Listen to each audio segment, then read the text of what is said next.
Hello, quarantine. Change this quickly. Oh, I forgot to do that. It's these little details.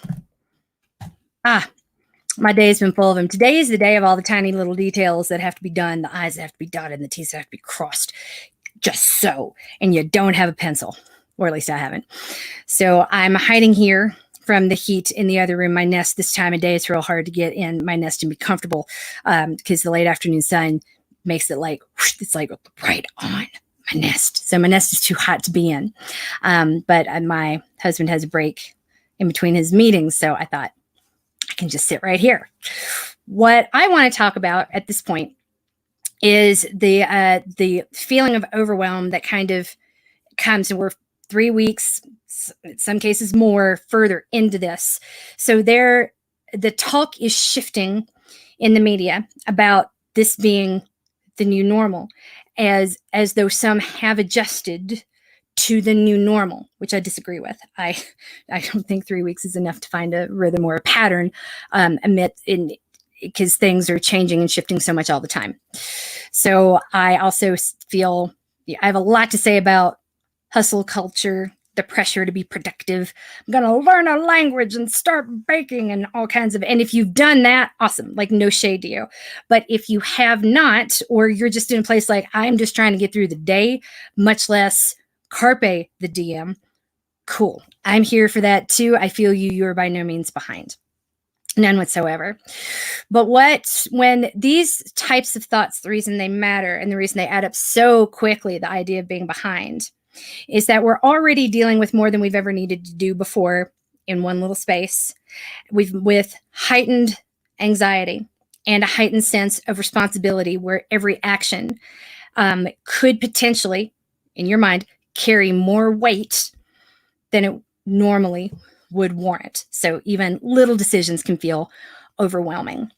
The example that I wanted to use to talk about this was a client. If you go in our online store at Fitness Protection, there's a t-shirt that says, "This is what a runner looks like."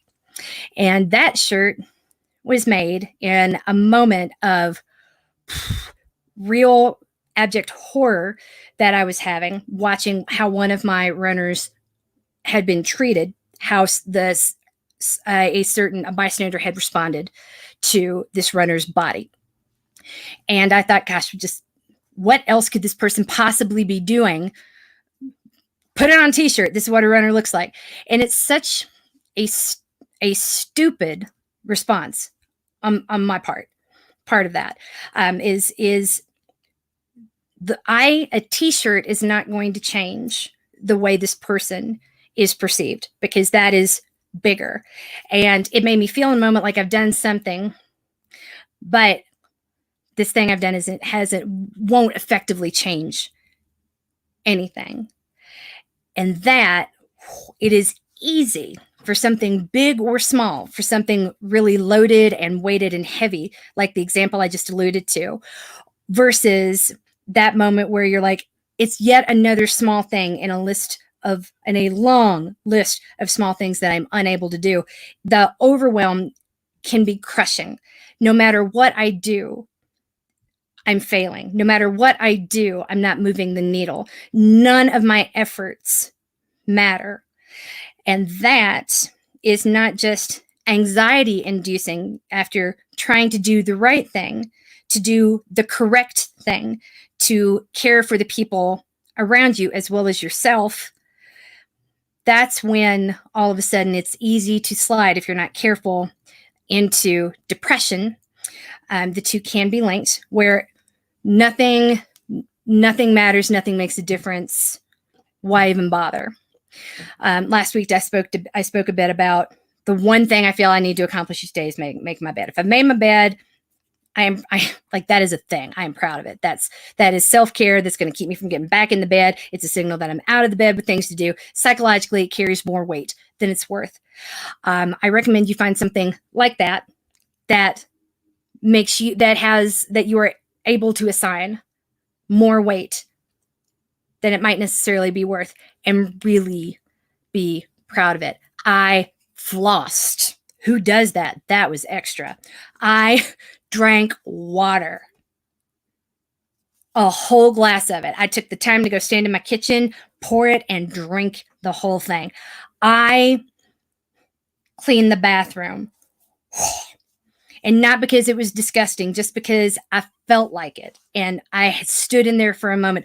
Whatever that thing is, it doesn't have to be big and grandiose, like learning a language or mastering everything that you've seen on the Great British Baking Show. Again, if you have, that's big and that's a lot. Kudos to you. But if you don't have the bandwidth for that, if that isn't your thing, find the one thing. At the end of the day, baking's hard work, respect to it, but so is finding the time to do little things like floss or make the bed, go for a run, take care of yourself in the middle of a crisis. Because at the end of the day, flossing and making the bed isn't going to change the world or make your day-to-day a little bit easier any more than baking the perfect sourdough bread well.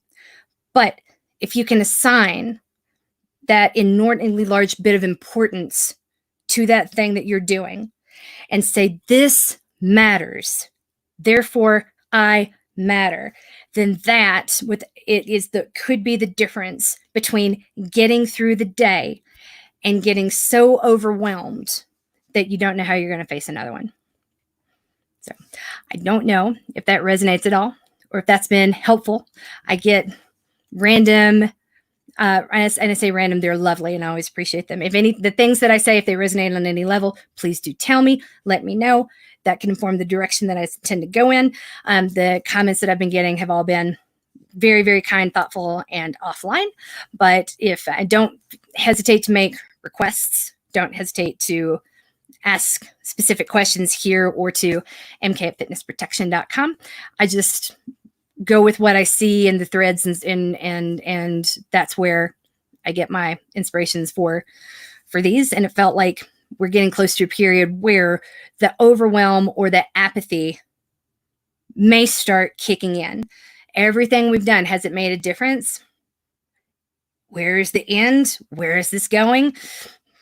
We're not yet at a place where we can cast it all aside and say it's been worthless, but we're also not at a place where we can say, I see what we're doing. For a lot of us, this is an invisible war that's being fought by other people, like most all wars.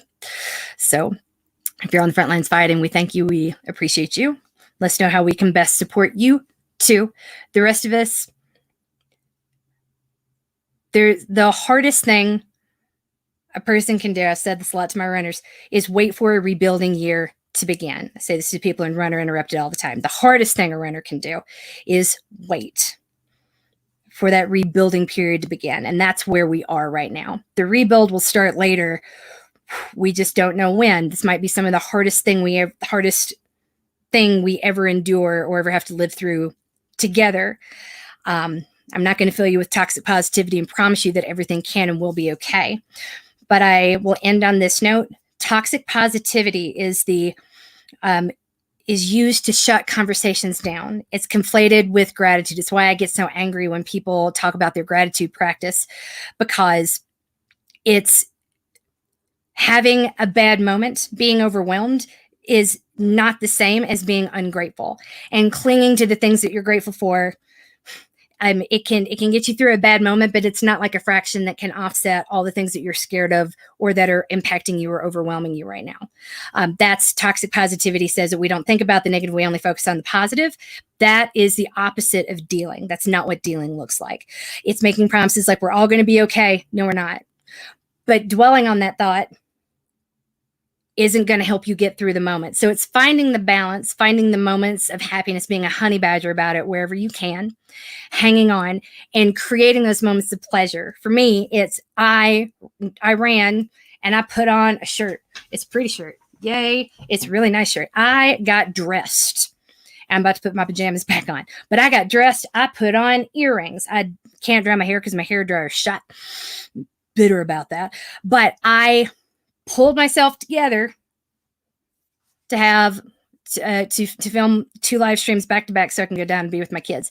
This is the thing I'm inordinately proud of, that I adulted, even though it took 3 minutes to do and it wasn't a big deal. I'm assigning an inordinate amount of weight to.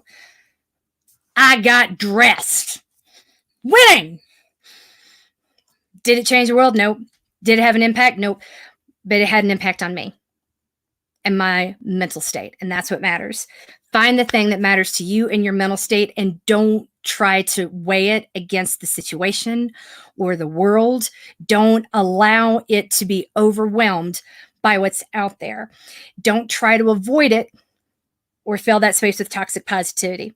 Feel what you feel. It's real and it's valid. Don't be dismissive of it, but be careful if you find yourself overwhelmed or dwelling in it. A really good, fast way to stop dwelling in it is to do that thing that makes you feel really good. And there have been days, y'all, when I have changed outfits 4 times. I'm like, I adulted 4 times. Go me. You know, it's stupid. It is stupid, but man, it made me feel good. It made me feel in control of something. Whatever your thing is, embrace the stupid, make it weighty, and make it yours. Hopefully I'll see y'all tomorrow. But I have no idea how these mornings are going to go. My son trying to get me out of bed. Mom, I got my morning message from Miss Smith at 5:30 in the morning, wanting to do his schoolwork. I know he's a mini man. I love him for it, but like, Mama needs some sleep. It's made the mornings really tough.